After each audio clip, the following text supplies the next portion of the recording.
C'est moi que vous attendez, vétérinaire? Un chat un peu bagarreur qui, suite à une altercation avec ses congénères, a été blessé. Problème, la plaie s'est infectée. Ce matin, en fait, il avait encore sa grosse boule. D'accord. Alors, où il l'a gratté, ou je sais pas ce qu'il a fait, ça a sauté. Ça s'est percé partout. Alors, il est où, Stopsy? Un peu là, mon loulou, tiens, on va voir. Donc, vous savez pas, tout à l'heure, il tremblait, il était tout bizarre, il se mettait en boule. Et là, à mon avis, il est chaud. Hein. Vous le tenez devant, juste? Hop, parce que ça, il va pas trop apprécier. Je vais juste vérifier, mais...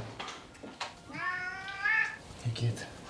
Ouais, mais c'est ça, il y a un bon 40 de température. C'est pour ça qu'il est KO, le pauvre vieux. 40 degrés au lieu de 38.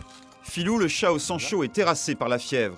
Le vétérinaire doit absolument désinfecter la plaie en profondeur. Un acte particulièrement douloureux. C'est bon, j'ai terminé. Vraiment loulou. Vous voyez votre veto d'ici 48 heures pour voir si le trou s'élargit pas. Si s'élargit, il faudra faire une petite reprise en mettant 2-3 pans pour refermer. Mais là, je pense pas. Hein? C'est une intervention courante, ça? Les abcès du chat, oui, parce que surtout sur les chats qui sortent, il y a un contexte de territoire qui est assez fort avec le chat et donc du coup, il y a bagarre, quoi. Et puis dès qu'il y a bagarre, il y a souvent un phénomène infectieux derrière. C'est vraiment, il passe pas une semaine sans qu'on n'en fasse pas un. Au total, le vétérinaire aura passé 15 minutes à soigner Filou, mais à domicile et en plein week-end férié, cela a un prix. 181. La note est salée, mais pour les propriétaires, un argent bien dépensé. Ça sonne heureux, mais bon, pas trop le choix. Hein. C'est l'urgence. Après, c'est l'urgence déjà, donc on le savait. Et puis, on a des animaux, donc quand il y a des problèmes, il faut le faire, Hein. Tant pis. C'est le bien-être de l'animal. Après le reste, c'est pas grave. Non. Allez, je vous dis au revoir. Au revoir et merci beaucoup. Je vous en prie. Merci beaucoup. 11 h, Christophe n'a pas terminé sa journée. Et cette fois-ci, il vient d'être appelé pour un cas un peu particulier. Là, on va voir une chèvre de 15 ans qui est apparemment prostrée, la tête basse, dans le 9e arrondissement. Donc ça fait partie un petit peu des consultations un petit peu exotiques pour nous, parce que bon, les petits ruminants à Marseille, il n'y en a quand même pas beaucoup. Ça arrive de temps en temps. Pour un vétérinaire qui exerce en ville comme Christophe, il est peu courant de soigner des chèvres. Et même s'il n'est pas spécialiste des ruminants, il se rend sur place car on est dimanche et il n'y a personne d'autre pour intervenir. Bonjour madame. Alors qu'est-ce qui se passe? Expliquez-moi. Elle paraît bloquée. Bloquée du train arrière en fait Non, on a l'impression qu'elle a du mal à glisser. Les propriétaires sont inquiets. Ils ne comprennent pas ce qui arrive à leur chèvre Zoé. Elle vous semble gonflée? Du ventre? Un petit peu, elle est toujours été ronde. C'est vraiment d'aujourd'hui que ça va pas? Ou hier vous la sentiez déjà? Hein? Hier soir aussi? Eh ben alors ma belle. Zoé est dans cette position depuis 2 jours. Je la trouve blanche quand même. Hein? Elle est trop calme. Des signes plutôt préoccupants pour un animal de cet âge. Et le docteur n'en est qu'au début de son auscultation. Elle est en hypothermie. On va essayer de la lever. Prenez devant, je prends derrière. Allez ma belle, debout. Je me demande s'il n'y a pas du liquide dans le ventre en fait. Elle tient pas là. Même s'il n'a pas l'habitude de soigner des chèvres, Christophe parvient à établir un diagnostic. Je pense que c'est digestif le problème.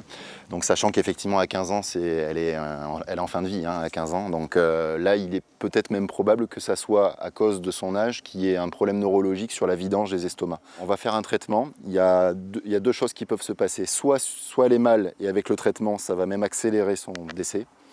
Soit on est encore entre deux et l'injection et le bicarbonate de soude qu'on va lui faire avaler va faire repartir un petit peu la machine. Là, je suis pronostic réservé. En clair, 2 scénarios possibles. Soit Zoé reprend doucement des forces, soit l'injection ne fait qu'accélérer son décès. On est consciente qu'elle est déjà assez vieille et qu'elle en a bien profité. Mais bon, on s'y attache, hein, ils sont attachants comme des chiens. De toute façon, ils font partie de la famille. Hein, ouais, c'est partie de la famille. Donc, elle était toute petite, elle, quand on l'a vue. Alors c'est ça le problème des animaux, c'est que bon, c'est sûr qu'il Quand tout va bien, c'est super. Et puis quand ça va pas, c'est toujours très difficile. Mais ça va aller, hein, ma belle? Hein, Zoé? Les prochaines 24 heures vont être cruciales. Au revoir monsieur, passez-moi un petit coup de fil pour me tenir au courant, hein, dans un cas comme dans l'autre. Hein. Au revoir. Vous sentez les choses. Je les sens pas bien là. À mon avis, ça va mal se passer parce qu'elle est quand même en hypothermie et puis j'ai pas du tout de cycle digestif à l'auscultation, donc c'est une très vieille chèvre et je pense que si sous 24 heures elle récupère pas, à mon avis, ça va mal se passer. Mais à peine arrivée à sa voiture, Elle est pas bien là? C'est en train de s'aggraver avec l'injection? Comme tout à l'heure où la tête est pendante là? Ah non, la tête sur le côté. On va voir. Allez hop. Christophe doit rebrousser chemin. L'état de santé de Zoé s'est malheureusement dégradé. Ouais. Je vais la réexaminer, mais... Par contre, j'ai senti déglutir. Comme si elle avait eu une remontée, en fait, de bol. Hop là. J'entends du bruit là aussi. Je vais appeler un de mes confrères pour avoir son avis là. Allô? Oui, c'est Christophe Chaput, vétérinaire de toute urgence à la Baraille. Excuse-moi de t'embêter, tu m'entends? Pour confirmer son diagnostic et ne prendre aucun risque, le vétérinaire appelle un spécialiste. Bon, ça s'aggrave avec l'injection d'estocélan, là. Elle s'est mise en décubitus latéral, lâché. Donc, il faut pas que je cherche, mais d'accord, ok. Ça repartira pas là. C'est que c'est complètement bloqué. D'accord, je te remercie. Je te remercie. Au revoir. Ouais, voilà, faut arrêter.